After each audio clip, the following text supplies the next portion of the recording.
అపోస్తలుల కార్యములు 2వ అధ్యాయము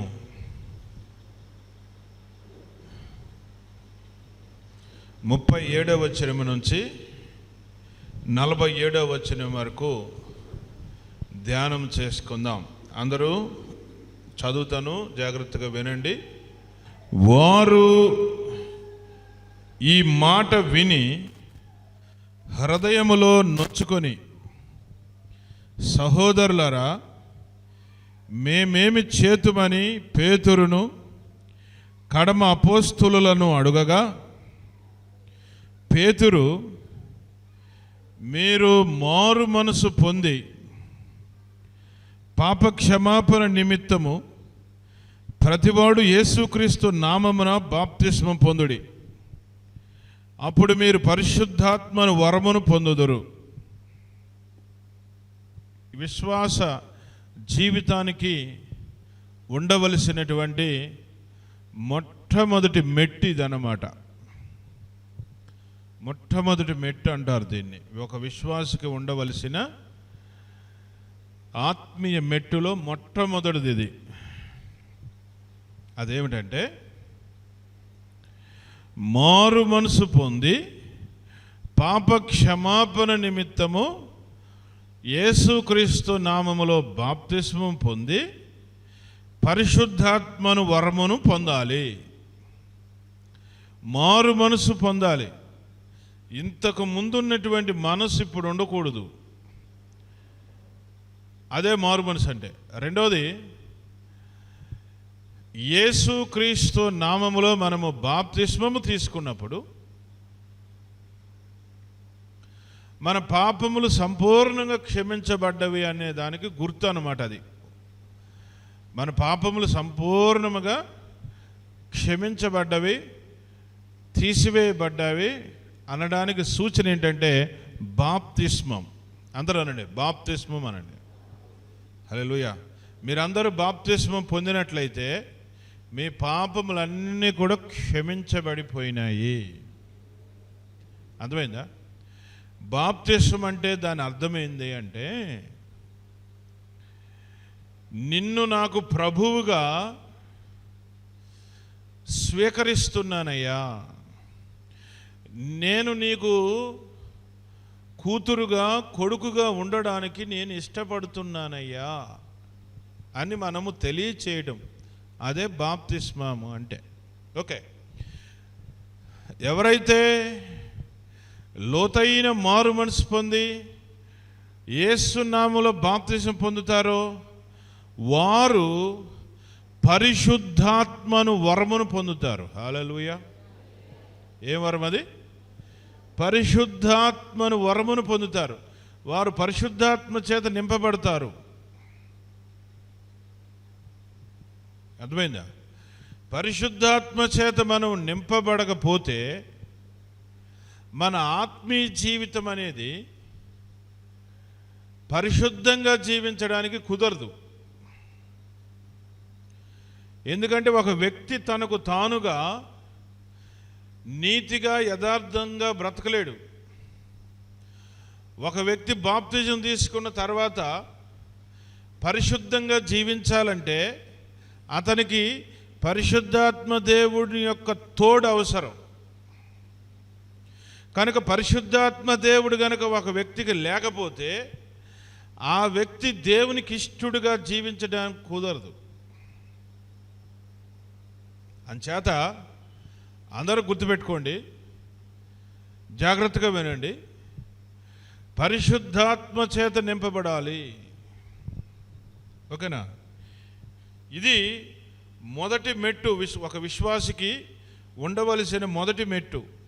మారు మనసు పొందాలి, పాపక్షమాపణ నిమిత్తం బాప్తిజం పొందాలి, పరిశుద్ధాత్మ చేత కూడా నింపబడాలి. ఇది మొదటి మెట్టు. ఇక రెండవ మెట్టుని మనం చూద్దాం. ఇది ఈ క్రమం గనక మనము పాటించినట్లయితే, ఈ క్రమంలో గనక మనము ఎదిగినట్లయితే, ఇది మన పిల్ల తరానికి కూడా ఈ వాగ్దానం వస్తుంది. హల్లెలూయా. ఎవరికి? పిల్ల తరానికి వాగ్దానం వస్తుంది. Praise the lord. ఇక రెండవది, విశ్వాసులకు ఉండాల్సినటువంటి రెండవ లక్షణం ఏమిటంటే 40వ వచనం, ఇంకను అనేక విధములైన మాటలతో సాక్ష్యం ఇచ్చి మీరు మూర్ఖులకు ఈ తరము వారికి వేరై రక్షణ పొందుడని వారిని హెచ్చరించెను. మనకు ఉండాల్సినటువంటి రెండో లక్షణం ఏమిటంటే, మూర్ఖులు అంటే ఎవరు? వంకరి ఆలోచనలు చేసేవాళ్ళు, వంకర మాటలు మాట్లాడేవాళ్ళు, వేషధారణగా నడిచేవాళ్ళు, వీళ్ళు మూర్ఖులు. వాక్యం చెప్తుంది నువ్వు పరిశుద్ధంగా బతకాలి, దేవునికి భయపడాలి, దేవుడి నీ స్థితిని చూస్తున్నాడు అనే విషయాలు తెలియపరచబడినప్పటికీ ఆ మాటల ప్రకారం బ్రతక్క తన ఆలోచన చొప్పున, తన శరీర కోరికల చొప్పున, లోక ఆచారాల చొప్పున బతికేవాళ్ళు వంకర బతుకు బతికేవాళ్ళు, వాళ్ళు మూర్ఖులు అని బైబిల్ చెప్తుంది. ఇలాంటి వారికి ఏమై ఉండాలంట? వేరే బ్రతుకు ఉండాలి. ఇలాంటి వారు స్నేహితుల్లో ఉంటారు, బంధువుల్లో ఉంటారు, భక్తి చేస్తున్నామని చెప్పుకునే వాళ్ళలో కూడా ఉంటారు ఈ మూర్ఖులు. భక్తుల్లాగా ఆదివారం వస్తారు, బాప్తిజాలు తీసుకుంటారు, మారుమనసు పొందాము, మాకు దేవుడు మాతో మాట్లాడుతున్నాడని చెప్తారు. కానీ వాళ్ళ యొక్క వంకర మార్గమును మార్చుకోకుండా ఉంటారు. అలాంటి వారు భక్తులు అవ్వచ్చు, స్నేహితులు అవ్వచ్చు, బంధువులు అవ్వచ్చు, లేకపోతే నీ గ్రామస్తులు అవ్వచ్చు, ఎవరైనా అవ్వచ్చు. కానీ అలాంటికి వారికి వేరే బ్రతకమని వాక్యం చెబుతుంది. విశ్వాసులకు ఉండవలసిన రెండవ లక్షణం ఇది. మీరు ఖాళీ దొరికినప్పుడు కూర్చోవలసింది ఎక్కడంటే ఇంటిలో లేదా దేవుని సన్నిధిలో, అంతేగాని బజారుల్లో అష్టాచెమ్మల దగ్గర, జిగ్గాట్లో, బచ్చా ఆటలో ఇక్కడ కాదు కూర్చోవలసింది.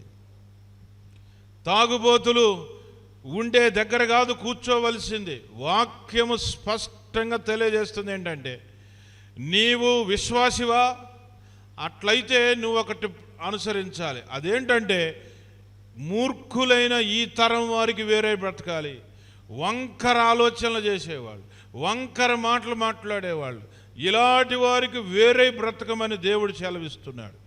దీనికి విరోధంగా పోయి నాకు ప్రార్థన రావట్లా, నాకు పిచ్చి కళ్ళు వస్తున్నాయి, మా ఇంట్లో గొడవలు వస్తున్నాయి, లేకపోతే నాకు వాక్యం చదవబుద్ధి కావట్లా, నాకు దేవుడి మందిరానికి రాబుద్ధి అవటల్లా, ఉపవాసం ఉండాలని కోరిక ఉంది కానీ నేను ఉండలేకపోతున్నాను.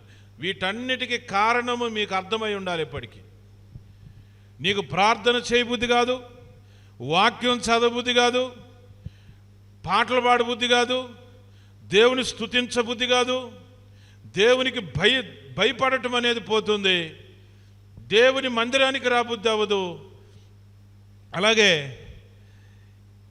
ఇంకా ఉపవాసం ఉండాలనుకుంటారు, ఉండలేరు.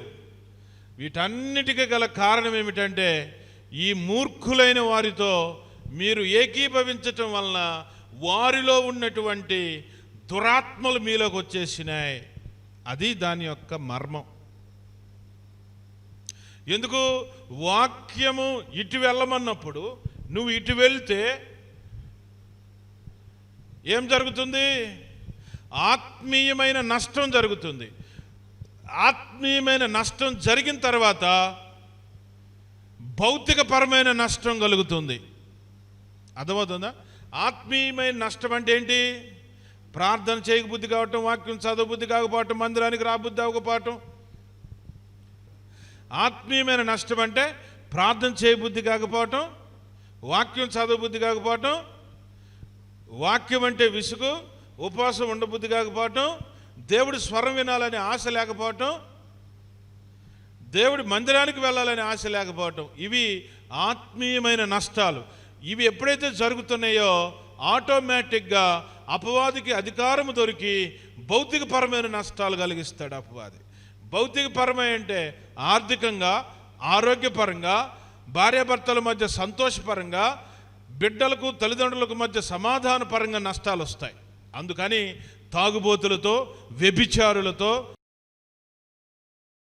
మోసగాండ్రతో, అబద్ధాలు ఆడేవారితో, దుష్క్రియలు చేసేవారితో సాంగత్యము చేయకూడదని పౌలు గారు కొరింథీయుల పత్రిక 5వ అధ్యాయంలో, మొదటి కొరింథీ పత్రిక 5వ అధ్యాయంలో మాట్లాడుతున్నాడు.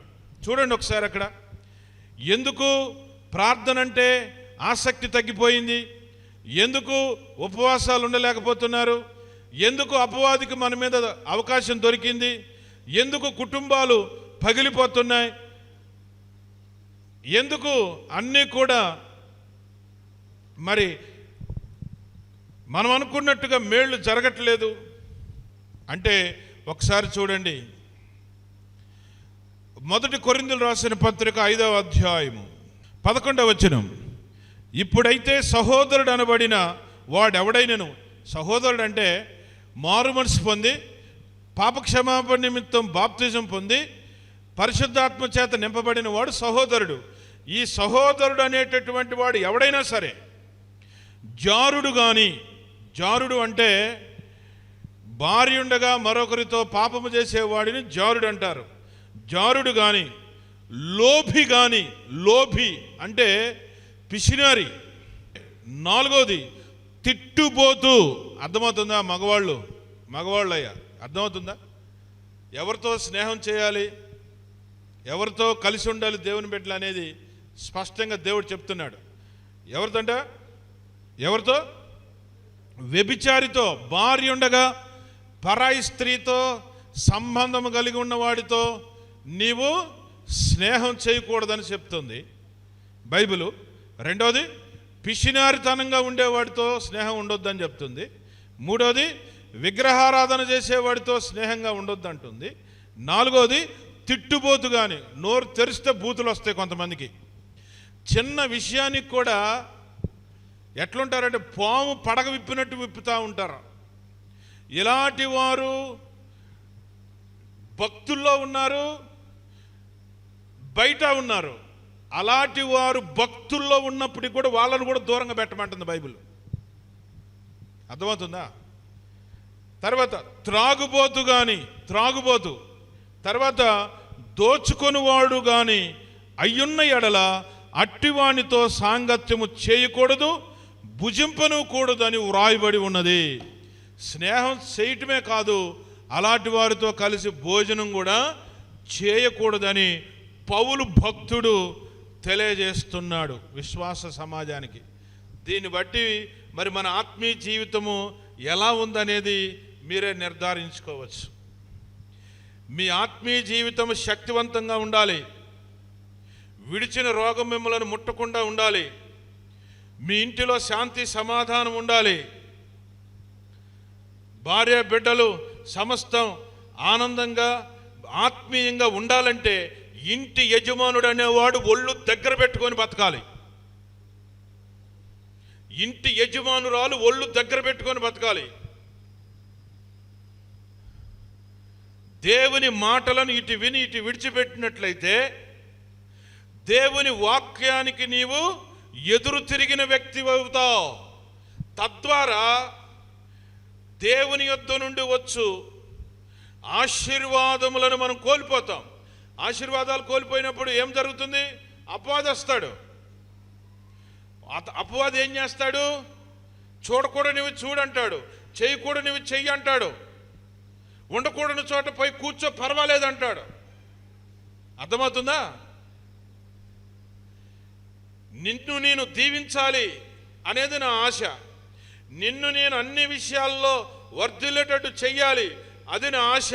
కానీ నా మాట చొప్పున నువ్వు బ్రతకనప్పుడు నేను నీకిచ్చే ఆశీర్వాదము నీ దగ్గరకు రాకుండా అపవాది అడ్డుపడుతుంటాడు అని దేవుడు బాధపడుతున్నాడు ఈ దినమందు. కాబట్టి ప్రియమైన జనాంగమా జాగ్రత్త. ఇప్పుడు వాక్యం ఏముందంటే ఇలాంటి వాళ్ళతో కలిసి ఉండకూడదు. ఎవరితో? వ్యభిచారులతో, పిసినారి వాళ్ళతో, తిట్టుబోతులతో. కొంతమంది తిట్టుకొని పంచాయతీలు పెట్టుకుంటే ఎగిరెగిరి ఎగేసుకొని పోతారు కొంతమంది. మీకు ఒక మాట చెప్తున్నాను, మీరు దయచేసి యేసుప్రభుని వదిలిపెట్టేసేయండి. మీరు పంచాయతీలకు వెళ్ళి కుల పెద్దలుగా ఉండి తీర్పులు తీర్చాలనేది మీ యొక్క కోరిక అయితే, మీ యొక్క మనసు అయ్యేటట్టయితే దయచేసి మీరు ప్రభువుని వదిలిపెట్టండి. నేను మీకు మీ మేలు కోరి చెబుతున్నా. ఇలాంటి చెత్త వాళ్ళకు వేరే బతకం అంటే నాకు పెంట కావాలంటారేంటి? నాకు ఈ బంధువు కావాలి, నాకు ఈ కులం కావాలి, నాకు ఈ స్నేహితుడు కావాలి, నాకు పూర్వం ఉన్న మిత్రులు నేను వదలనంటావేంటి? ప్రభుని వదిలేయి. గోడ మీద పిల్లివాటంగా భక్తి చెయ్యొద్దు, దానివల్ల మీకు మేలు లేదు. మీకు ఒకటే చెబుతున్నా, గోడ మీద పిల్లుల్లాగా ఉండొద్దు. ఇటు అవకాశం ఉంటే ఇటు అవకాశం ఉంటే అటు దూకేటటువంటి బతకొద్దు. పిల్లుల్లాగా దేవుడు మనల్ని చేయలా. యూదా గోత్రపు సింహపు పిల్లల్లాగా ఉంటామని దేవుడు మనల్ని చేసుకున్నాడు. జాగ్రత్త.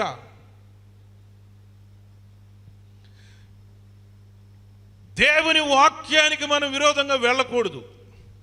ఆత్మీయ జీవితంలో మనకు ఉండవలసినటువంటి రెండవ లక్షణం, మొదటి లక్షణం ఏమిటి?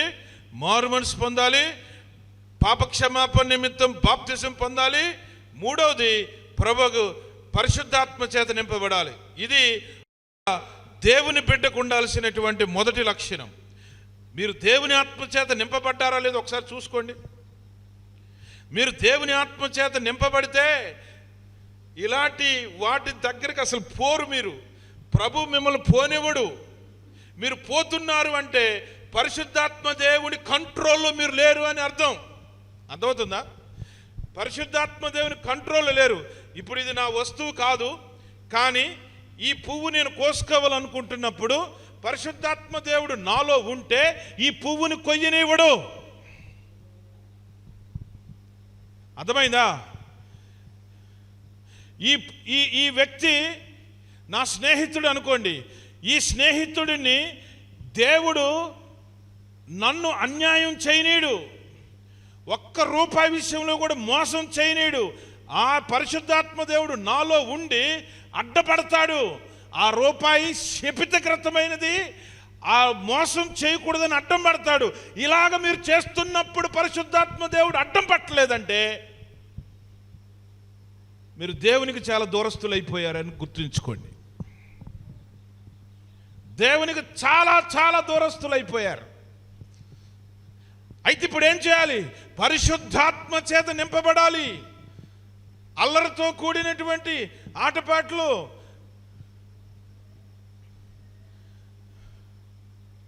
ఎవడో వ్యభిచార పాపం చేయటం ఏంటి, ఎవరో సావటం ఏంటి, దానికి పంచాయతీ ఏంటి, అలాంటి వాటి దగ్గరికి పరిశుద్ధాత్మ దేవుడు నిన్ను వెళ్లకుండా ఆటంకపరచాడు. ఆటంకపరచలేదంటే నీలో పరిశుద్ధాత్మ దేవుడు లేడు. పరిశుద్ధాత్మ దేవుడు లేడు కాబట్టి నీలో దయ్యం ఉంది.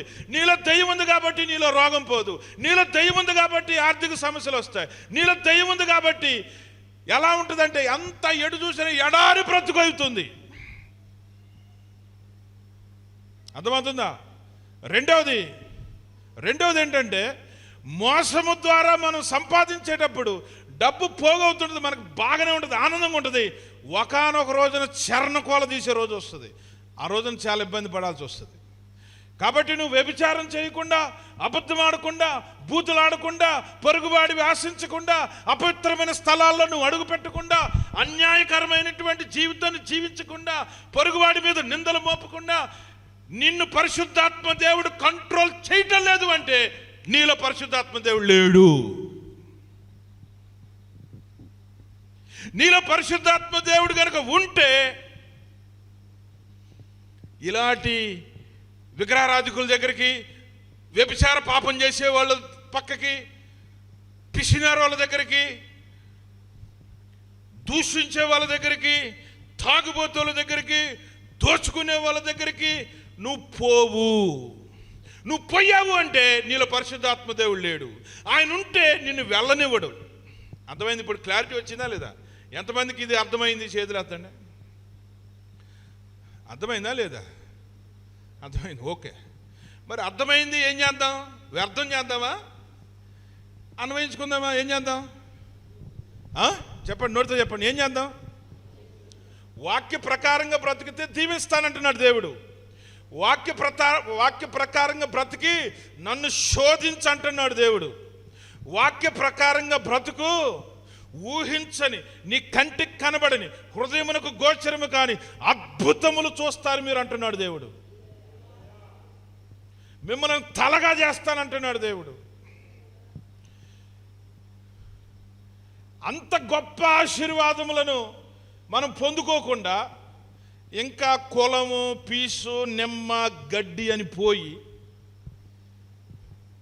ఇంకెంతకాలం బురద పీసుకునే బతుకులు బతుకుతారయ్యా? ఆలోచించరాక ఇంకెన్ని సంవత్సరాలు మీకు భక్తి నేర్పాలి దేవుడు? ఆలోచించుకోండి. ఇక్కడ కూర్చున్న మీ అందరూ కూడా మారు మనసు పొందిన వాళ్ళే, బాప్తిజం తీసుకున్న వాళ్ళే, దేవుని ఆత్మ చేత నింపబడ్డవాళ్లే. అయితే దేవుని ఆత్మ మిమ్మల్ని కంట్రోల్ చేస్తున్నాడా? పరిశుద్ధాత్మ దేవుడు మీరు మోసం చేయకుండా కంట్రోల్ చేస్తున్నాడా? పరిశుద్ధాత్మ దేవుడు అపవిత్రమైన స్థలాల్లోకి వెళ్లకుండా మిమ్మల్ని కంట్రోల్ చేస్తున్నాడా? వాళ్ళు కొట్టుకొని చస్తున్న చెత్త పంచాయతీలకి మిమ్మల్ని వెళ్లకుండా కంట్రోల్ చేస్తున్నాడా? పరిశుద్ధాత్మ దేవుడు మిమ్మల్ని కంట్రోల్ చేయట్లేదంటే దెయ్యం మిమ్మల్ని కంట్రోల్ చేస్తున్నాడు. దెయ్యం మిమ్మల్ని కంట్రోల్ చేస్తున్నాడు అంటే ఏవైతే పోగొట్టుకున్నారో అవన్నీ తిరిగి వచ్చేస్తాయి. అందుకని ప్రియ జనాంగమా, మనకు ఉండాల్సినటువంటి మొట్టమొదటి లక్షణం మారు మనసు పొందాలి, బాప్తిజం తీసుకోవాలి, పరిశుద్ధాత్మ చేత నింపబడాలి. పరిశుద్ధాత్మ చేత కనుక నింపబడితే పరిశుద్ధమైన జీవితాన్ని జీవించడానికి ఆయన మనకు సహాయం చేస్తాడు. పరిశుద్ధ అనగానే అర్థం కావట్లేదా? అందులోనే పరిశుద్ధత ఉంది. అర్థమైందా?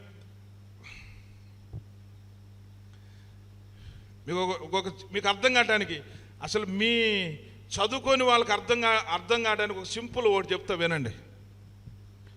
ఒక పంది ఉంది, ఒక పంది ఉన్నది. అది ఎక్కడ తింటుంది మేత? ఏది అంత తెలియని వాళ్ళ నోరులు మూసుకొని ఉన్నారు? మా స్కూల్లోని సర్వండి, ఎక్కడ తింటుంది మేత? బురదగుంటల్లో తింటుంది. అంతేనా? అంతేనా? లేకపోతే పచ్చని బయ్యల్లో అడవుల్లో మేస్తుందా? చెప్పాలి, నోరు లేరు చెప్పండి, అందరు చెప్పండి. బురదగుంటల్లో తింటుంది. అవునా? అవునా కదా? మరి పందికి పుట్టిన పిల్లలుని పంది ఎక్కడికి తీసుకుపోద్ది? కోనేట్లోకి తీసుకుపోద్దా? చెప్పండి. బురదగుంటలోకేగా, ఎక్కడ తీసుకుపోదుగా? బురదగుంటకేక తీసుకుపోయేది. ఓకే. పంది అంటే దురాత్మకు సూచన అనుకుందాం. ఆడి పిల్లలు అంటే ఆ దురాత్మని అనుసరించేవాళ్ళు అనుకోండి. ఇక రెండవది గొర్రె. అందరూ అనండి గొర్రె అనండి. గొర్రె. ఈ గొర్రె ఎక్కడ మేత మేస్తుంది? ఎక్కడ? మాట్లాడండి, మాట్లాడాలి, అందరూ మాట్లాడండి. ఎక్కడ? పచ్చిక బయళ్ళలో మేస్తుంది. అంతేగాని బురదగుంటలో పోయి తింటుందా? తినదు. బురదగుంటలోకి పోయి రెండు జంతువులు తింటాయి. ఒకటి గాడిద, రెండు పంది. బురదనంతా కెలికేదేమో పంది, బురదలో గడ్డిని తినేది గాడిద. ఓకే. పచ్చని బయళ్ళలో మేసేది గొర్రె. ఇప్పుడు దానికి పుట్టిన పిల్లల్ని గొర్రె ఎక్కడికి తీసుకుపోద్ది? బురదగుంటకా, పచ్చిక బయళ్ళకా? నోరు తెరవాలి. ఓకే. ఇప్పుడు విషయానికి వద్దాం. పందిలాగా బతికేటటువంటి మనకి యేసు ప్రభు దగ్గరికి వచ్చినప్పుడు యేసు ప్రభు ఎవరు? గొర్రెపిల్ల. అందరూ అనండి, యేసు ప్రభు గొర్రెపిల్ల అనండి. హల్లెలూయా. యేసు ప్రభు అనే గొర్రెపిల్ల యొక్క గుండె మనకు పెట్టబడింది. యేసు మీరందరూ గుర్తుపెట్టుకోవాలి, గ్రహింపుతో ఉండాలి. నాలో యేసయ్య ఉన్నాడు, నాలో యేసయ్య గుండె ఉంది. అర్థమైందా? ఎప్పుడైతే పరిశుద్ధాత్మ దేవుడు నీలోకి వచ్చాడో, నీ చూపులు, నీ తలంపులు, నువ్వు వినే మాటలు, నువ్వు మాట్లాడే మాటలు, నీ చేతులు, నీ కాళ్ళు, నీ శరీరం పరిశుద్ధంగా ఉంటుంది. పరిశుద్ధమైన ఆలోచనలు, పరిశుద్ధమైన తలంపులు, పరిశుద్ధమైనవి వింటాం, పరిశుద్ధమైనవి మాట్లాడతాం, పరిశుద్ధమైనవి తాకుతాం, పరిశుద్ధమైన స్థలాల్లో ఉంటావు. ఎందుకు అంటే నీలో గొర్రె పిల్ల గుండె పెట్టబడింది కాబట్టి. ఈ గ్రహింపు ఉండాలి మనకి. యేసు ప్రభు అనే గొర్రె పిల్ల గుండె పెట్టబడిన నేను, పరిశుద్ధాత్మతో నింపబడిన నేను ఇప్పుడు బురదగుంటలోకి వెళ్ళకూడదు అని ఉండాలి మనకి. పరిశుద్ధాత్మ చేత నింపబడిన నేను చెత్త సీరియల్ చూపించకూడదు. పరిశుద్ధాత్మ దేవుడికి అనే జ్ఞానం ఉండాలి. పరిశుద్ధాత్మతో నింపబడిన నేను అపవిత్రమైన అవి చూడకూడదు అనే గ్రహింపు మనకు ఉండాలి. అది ఉండాలి మనలో. అపవిత్రమైన చూడకూడదు, అపవిత్రమైన తలంచకూడదు, సమయమును ప్రార్థనను పాడు చేసే ఆ చెత్త సీరియల్ చూడకూడదు అనేటటువంటి ఆ గ్రహింపు నీకు ఉండాలి. ఎందుకంటే నాలో పరిశుద్ధాత్మ దేవుడు ఉన్నాడు. నీలో పరిశుద్ధాత్మ దేవుడు నిలుచుండాలంటే నీ అలవాట్లు కూడా మారాలి. పక్కలో చెప్పండి, దూరంగా చూసి, పరిశుద్ధాత్మ దేవుడు నీలో, నీ ఇంటిలో ఉండాలంటే నీవు కొన్ని పద్ధతులు కలిగి ఉండాలి. ఆమేన్. ఇది గుర్తుపెట్టుకోండి. రెండో విషయం ఏమిటి? మూర్ఖులైన ఈ తరం వారికి వేరై బ్రతకాలి. మూడో విషయం ఏమిటి అంటే, మూడో విషయము 42వ వచనం దగ్గరికి వద్దాం. అపోస్తుల బోధ యందును, సహవాసమందును, రొట్టె విరుచుటి యందును, ప్రార్థన చేయుటి యందును ఎడతెగక ఉండిరి.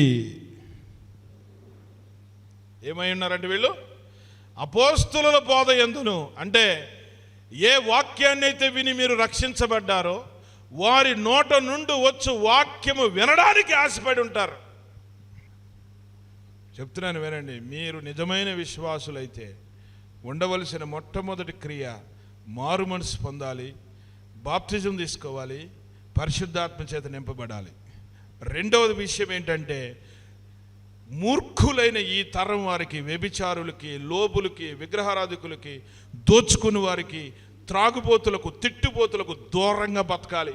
వాళ్ళు క్రైస్తవులైనప్పటికీ ఒకవేళ ఈ చర్చికి వస్తూ ఈ చర్చిలోనే వాళ్ళు పాల్గొంటూ రొట్టె ద్రాక్షరం తీసుకుంటూ ఈ చర్చిలో బాగా ప్రార్థన చేసి ఉండొచ్చు, కానీ బయటికి పోయినాక వాడు బూతులు తిట్టేవాడుగా, మాటి మాటికి పోట్లాట్లాడేవాడుగా, మాటి మాటికి వాళ్ళని వీళ్ళని తిట్టిపోసేదానిగా, వాళ్ళ మీద వీళ్ళ మీద నిందలు వేసేదానిగా ఉంటే అలాంటి వాళ్ళని కూడా వదిలిపెట్టాలి.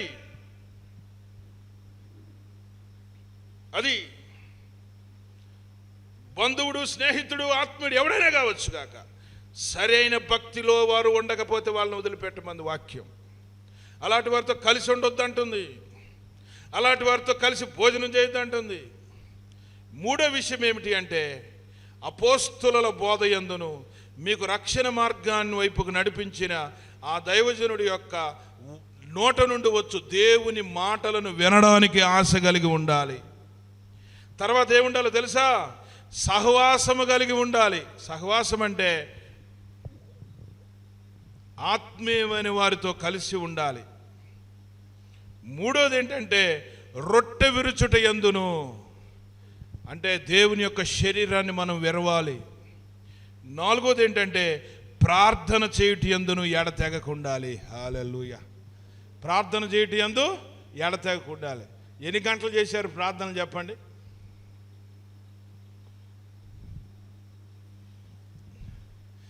ఎప్పుడైతే ఒక సంఘం ఈ పునాది రాళ్ల మీద కట్టబడుతుందో, ఏ విశ్వాస అయితే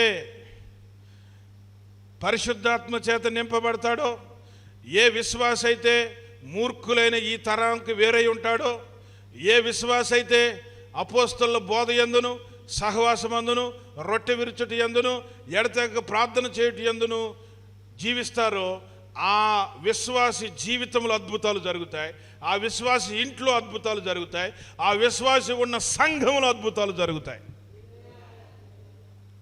హల్లెలూయా. 43వ వచనము అందుకు నిదర్శనమై ఉన్నది. అప్పుడు ప్రతివానికి నీ భయము కలిగెను. ఇవాళ దేవుడి భయం ఎంతమందికి ఉంది? దేవుని భయం ఎంతమందికి ఉంది? అవ్వలేలగా భార్యను కొడుతున్నారు. బాప్తిజం తీసుకొని కూడా, మారుమనసు పొంది కూడా అవ్వలేలగా భార్యను కొట్టేస్తున్నారు, తేలికగా తిట్టేస్తున్నారు, తేలికగా బూతులాడేస్తున్నారు, తేలికగా మోసాలు చేసేస్తున్నారు, తేలికగా డబ్బు దెయ్యం బట్టి పరిగెడతా ఉన్నారు. చాలా తేలిక అయిపోయింది. దేవుని భయం పోయింది మీలో. దేవుడు చూస్తున్నాడు, దేవునికి నా హృదయం తెలుసు, దేవుడు నా ఆలోచనలను చూస్తున్నాడు. ఆ భయం ఉండాలి మనలో. ఈ భయం ఉండాలి. ఎవరిలైతే భక్తి ఉంటుందో వాళ్ళకు భయం ఉంటుంది. భయం లేని భక్తి నిలబడదు, ఒక రోజుకు పొట్టులా లేచిపోతుంది. మీరు చర్చికి వస్తూ యవనస్తులైన వారు ప్రేమల్లో ఉన్నారు. కారణం మీకు దేవుడి భయం లేదు. దేవుడి భయం మీరు వదిలిపెట్టేశారు.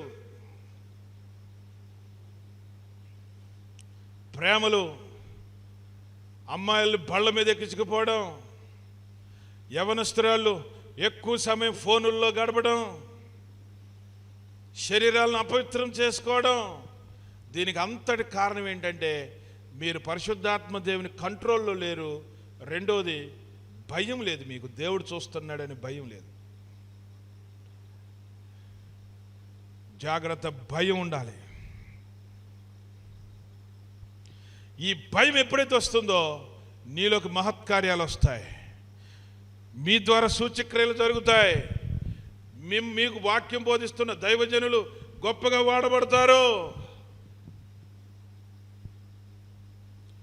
ఎందుకయ్యా ఎప్పుడో ప్రభు నమ్ముకున్న క్రొత్త దినాల్లో చెప్పిన వాక్యం మళ్ళీ ఇవాళ దేవుడు ఎందుకు చెప్పిస్తున్నాడంటే మీరు ఎక్కడో చెడిపోయారు అని అర్థం. విశ్వాసులకు ఉండవలసినటువంటి మొదటి లక్షణం మారుమనసు పొందాలి, బాప్తిజం పొందాలి, పరిశుద్ధాత్మ చేత నింపబడాలి. రెండవ లక్షణం చెప్పాలి, నోరు తెరిచి చెప్పండి. రెండవది ఏంటి? మూర్ఖులైన, నోరు తెరవండి అబ్బా, నోరు తెరవండి, మూర్ఖులైన వారికి దూరంగా ఉండాలి. మూడోది ఏంటది? అపోస్తలుల బోధ యందును, సహవాసమందును, రొట్టె విరుచుటి యందును, ప్రార్థించుటి యందును ఎడతెగకుండాలి. ఖాళీ దొరికితే ప్రార్థన చేయాలి. ఇక నాలుగో విషయం ఏంటంటే దేవుని భయం ఉండాలి. దేవుడు చూస్తున్నాడు, భయం ఉండాలి. ఐదో విషయం ఏంటంటే ఏక మనస్సు కలిగి ఉండాలి. ప్రైజ్ ద లార్డ్, హల్లెలూయా. ఏక మనస్కులై ఉండాలి. దాని ద్వారా ఏం జరుగుతుందంటే ప్రజల వలన దయ పొందుతాము. దేవునికి స్తోత్రం. ఏం జరుగుతుంది? ప్రజల వలన దయ పొందుతాము. ఇంకోటి ఏం జరుగుతుందంటే మనలను బట్టి అనేక మంది ప్రభు దగ్గరకు వస్తారు. మనలను బట్టి అనేకులు ప్రభు దగ్గరికి వస్తారు. ఆయన కోసం మనం బ్రతకాలి. ఈ లోకములో ఉన్న అందరి కోసం యేసు ప్రభు రక్తం చెందించాడు. అనేక మంది పాపులు ప్రభు దగ్గరికి రాకుండా ప్రభు దగ్గరికి వచ్చిన మనం పాపిగా బ్రతికితే పాపి ఎలా వస్తాడు ప్రభు దగ్గరికి?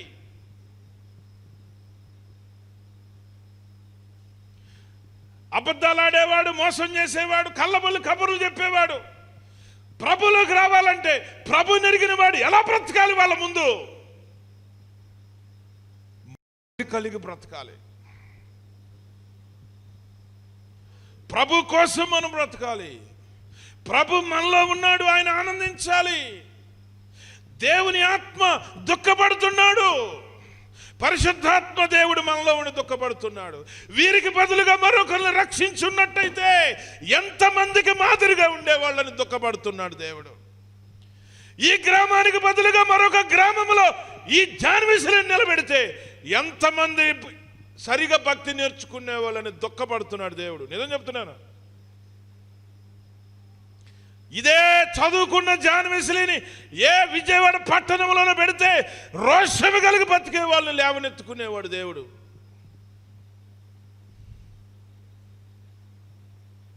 దైవజనుడి సమయం వృధా అవుతుంది. దైవజనుడి యొక్క బలం వృధా అయిపోతుంది. దైవజనుడి యొక్క ప్రయాస, శ్రమ వృధా అవుతుంది. సరైన ప్రార్థన రాదు, భక్తి లేదు, బతుకు లేదు. నోరు తెరిస్తే ఎంత గొప్ప మాటలో, ఎంత భక్తి వాసన లేకుండా బతుకుతున్నారు. భక్తి సర్వీస్ 10 ఏళ్ళు, 15 ఏళ్ళు, 20 ఏళ్ళు, ఒక్క గంట ప్రార్థన చేయలేం. ఒక్క గంట ప్రార్థన చేయలేం. ఇలాంటి వారు ఏం మాదిరిని చూపిస్తారు బయట? మిమ్మల్ని చూసి ఎవరు వస్తారు ప్రభు దగ్గరికి? మొట్టమొదట ఆది సంఘం అలాంటి బతకలేదు. తాగుబోతులు, వ్యభిచారులు, తిట్టుబోతులు, పిసినారోళ్ళు, దొంగలు, మాంత్రికులు, అబద్ధికులు, చెడ్డవాళ్ళు, దుష్కార్యాలు చేసిన వాళ్ళు, మాంత్రిక విద్యను అభ్యసించిన వాళ్ళు ఒక్కసారి ప్రభు అన్న తర్వాత వెనక్కి తిరగలేదు. వాళ్ళ భక్తిని చూసి అనేక మంది మారిపోయారు.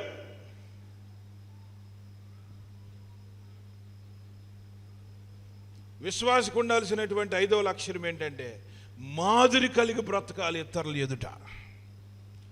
చూడండి 47వ వచనంలో, ఆనందముతోను నిష్కపటమైన హృదయముతోను ఆహారమును పుచ్చుకొని చుండిరి. ఆ ప్రభు బలలో చేయి వేయాలంటే ఈ బుద్ధులు ఉండాలి. ఈ బుద్ధులు లేకుండా చేతులు వేస్తే రోగాలు వస్తాయ్యా. ఈ బుద్ధులు లేకుండా అందులో చేతులు వేస్తే దెయ్యాలు వస్తాయ్యా. ఈ బుద్ధులు లేకుండా, ఏ బుద్ధులు? మారుమనసు పొంది పాపక్షమాపణ నిమిత్తం బాప్తిజం పొంది పరిశుద్ధాత్మ చేత నింపబడాలి. మూర్ఖులైన ఈ తరం వారికి వేరుగా ఉండాలి. అపోస్తల బోధ యందును, సహవాసం యందును, ప్రార్థించుట యందును, రొట్టె విరుచుట యందును ఎడతెగక ఉండాలి. ప్రార్థన ఉందా అసలు?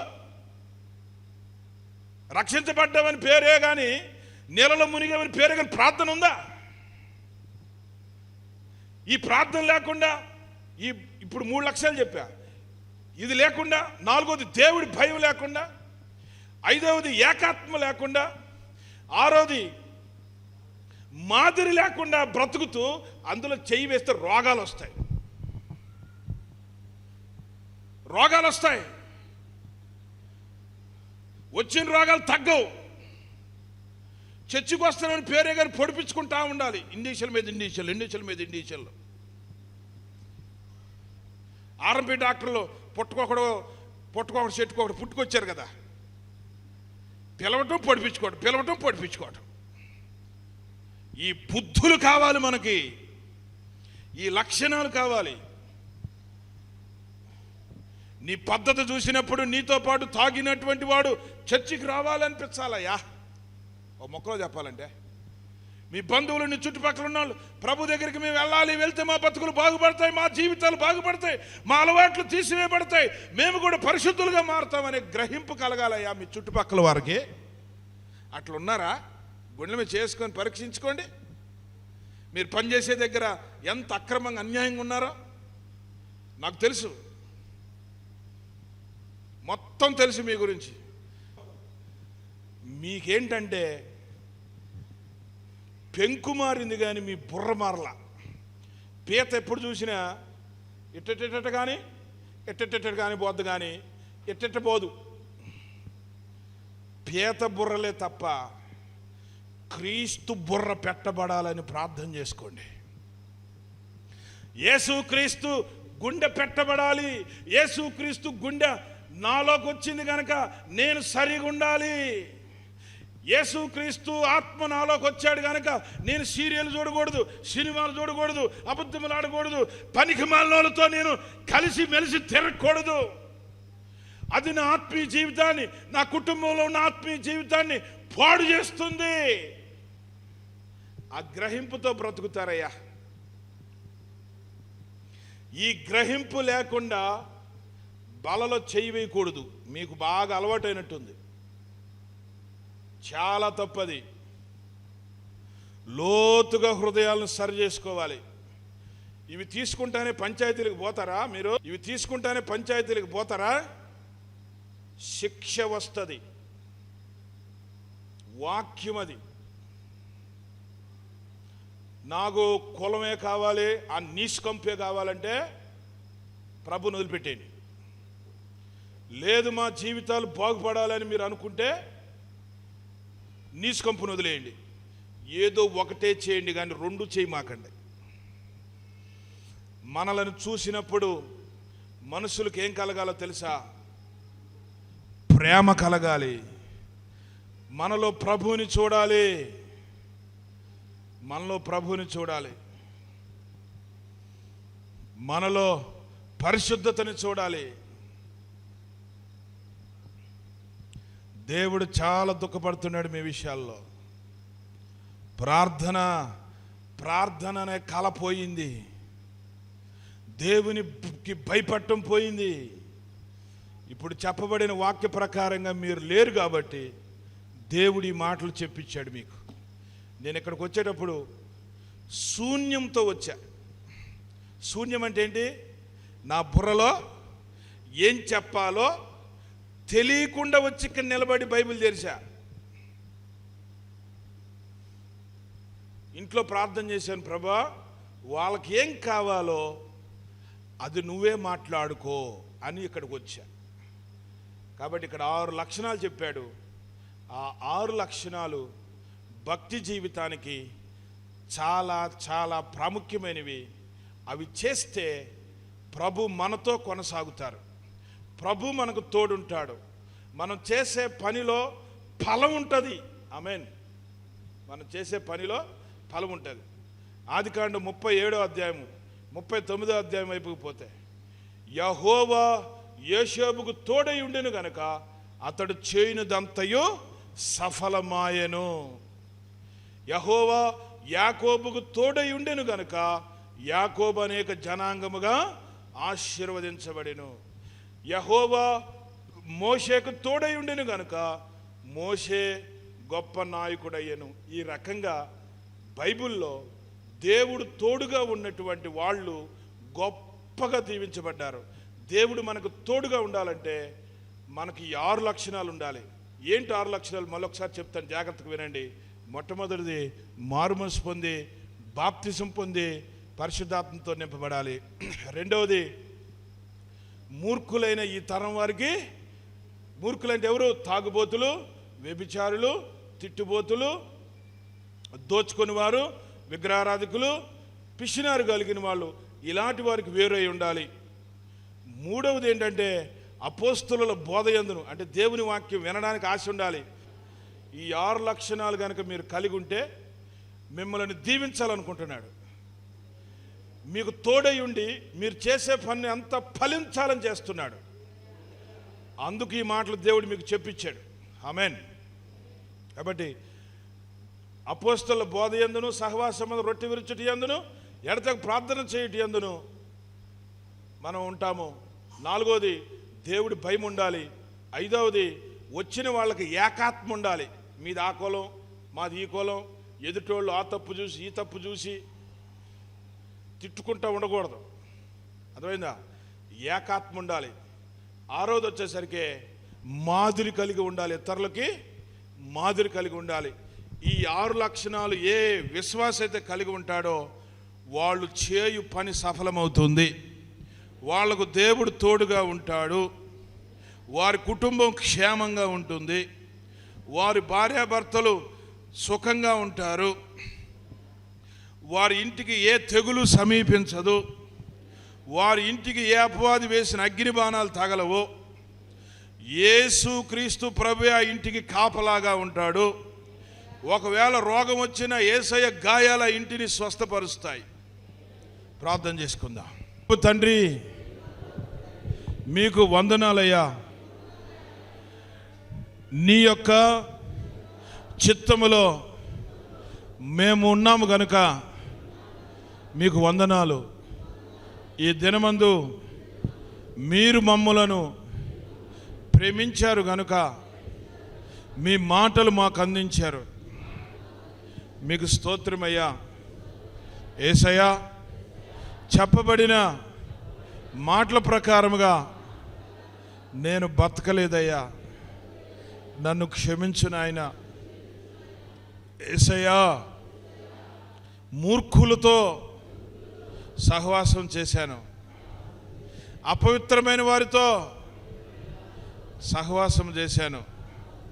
నీ ఆత్మ చేత నేను నడిపించబడలేదు. అలా నడిపించబడి ఉన్నట్టయితే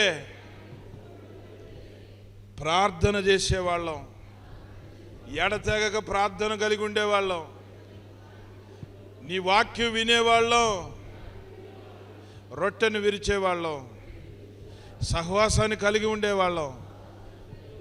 దేవా, మా అజ్ఞానాన్ని క్షమించయ్యా, నీ ఆత్మతో నింపండి అయ్యా. తండ్రి, మీ పట్ల భయాన్ని కలిగించు ప్రభువా. మీతో ఏక మనసు కలిగి ఉండేవారంగా చేయయ్యా. ఇతరులకు మాదిరికరమైన జీవితాన్ని జీవించటానికి మాకు సహాయం చేయయ్యా. యేసయ్యా, మీ పుణ్య రక్తములో మమ్ములను కడుక్కున్నారయ్యా, మీ రక్తముతో కొన్నారయ్యా. యేసయ్యా, దయచేసి మమ్మల్ని క్షమించయ్యా, నీ బిడ్డలుగా స్వీకరించయ్యా. యేసయ్యా, మీకు వందనాలు. అపవాది యొక్క అధికారమునకు మేమే అవకాశం ఇచ్చామయ్యా, క్షమించయ్యా. ఇప్పుడే మీ పరిశుద్ధ రక్తము ద్వారా అపవాది యొక్క అధికారమును విర్రగొట్టండి నాయన, విర్రగొట్టండి నాయన. యేసయ్యా, ఇది మొదలుకొని నీ బిడ్డలకు తగినట్లుగా జీవించే జీవితం మాకు దయచేయండి అయ్యా. ప్రభువైన యేసు నామములో మీ ఆత్మ కంట్రోల్లో మమ్మలను మేము అప్పగించుకుంటున్నాం. నడిపించయ్యా. మందిరంలో ఉన్నా, బయట ఉన్నా, పనిలో ఉన్నా, ప్రయాణంలో ఉన్నా, మీ ఆత్మ కంట్రోల్లో మమ్మల్ని ఉంచండి అయ్యా. ఉంచినందుకు వందనాలు, నడిపిస్తున్నందుకు వందనాలు. ప్రభువైన యేసు నామములో వేడుచున్నాం తండ్రి. ఆమేన్.